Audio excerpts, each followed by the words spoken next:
लौह पुरुष सरदार वल्लभ भाई पटेल की 150वीं जयंती के अवसर पर सांसद योगेंद्र चंदोलिया ने स्थानीय लोगों के साथ पैदल मार्च किया।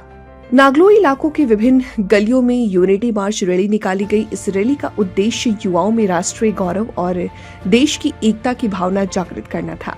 सरकारी स्कूल के शिक्षक और विद्यार्थी बड़ी उत्साहपूर्ण और देशभक्ति की भावना के साथ यूनिटी मार्च में शामिल हुए। कमरुद्दीन से नागलोई की विभिन्न गलियों से मुख्य मार्गों से होकर नजफगढ़ रोड पर संपन्न हुई। विद्यार्थियों ने एकता में शक्ति है और सरदार पटेल अमर रहें जैसे नारों से पूरा इलाके में राष्ट्रीय एकता का संदेश फैलाया। रैली के माध्यम से छात्रों में राष्ट्र की अखंडता, गौरव और सहिष्णुता की भावना को मजबूत करने का प्रयास किया गया। सांसद योगेंद्र चंदोलिया ने कहा, सरदार वल्लभ भाई पटेल का जीवन हम सभी के लिए प्रेरणा स्रोत है। उन्होंने देश की एकता को मजबूती प्रदान की है और भारत की अखंड रूप दिया है।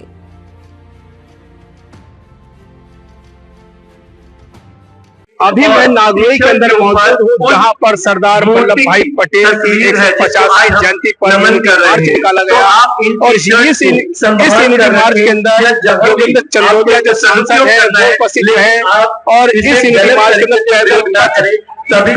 पैदल करते हुए यूनिटी मार्च का हिस्सा बने और इस यूनिटी मार्च के अंदर स्कूली बच्चों के साथ साथ स्थानीय लोग भी मौजूद रहे। पीछे आप देख सकते हैं ये स्वदेशी को अपनाने के लिए जो यहाँ पे स्टॉल लगाया गया है, किस तरीके से स्वदेशी के अंदर जो है अपने ही हाथ से बनी सामग्री इस्तेमाल किया जा रहा है, आप देख सकते हैं।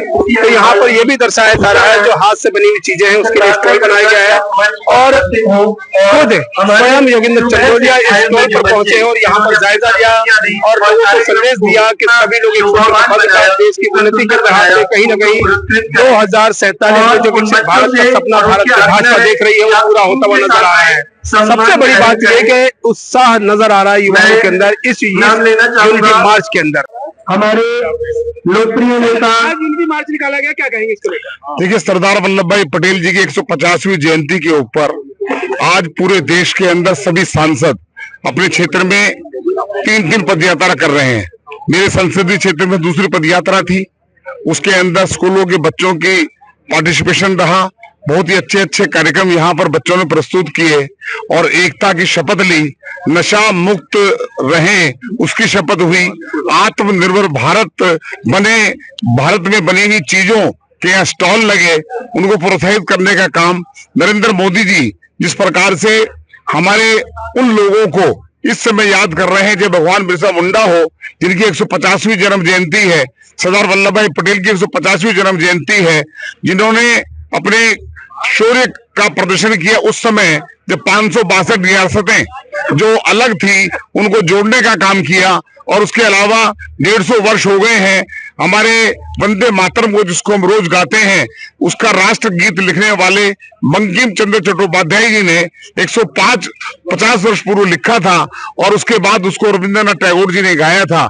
ये सब चीजें आने वाली हमारी जो पीढ़ियां हैं उनको याद रहना चाहिए कि किस प्रकार से सरदार वल्लभ भाई पटेल का इस देश के प्रति योगदान था, किस प्रकार से भगवान बिरसा मुंडा जनजाति क्षेत्र में लोगों के विकास के लिए, उनके उत्थान के लिए काम करते थे। और हमारा वंदे मातरम जो राष्ट्र गीत है जो हमें सदैव आगे बढ़ने की तत्परता से आगे बढ़ाता है। बहुत बहुत धन्यवाद। आप देख रहे हैं लोकल से अनिल वर्मा के साथ राजधानी दिल्ली से।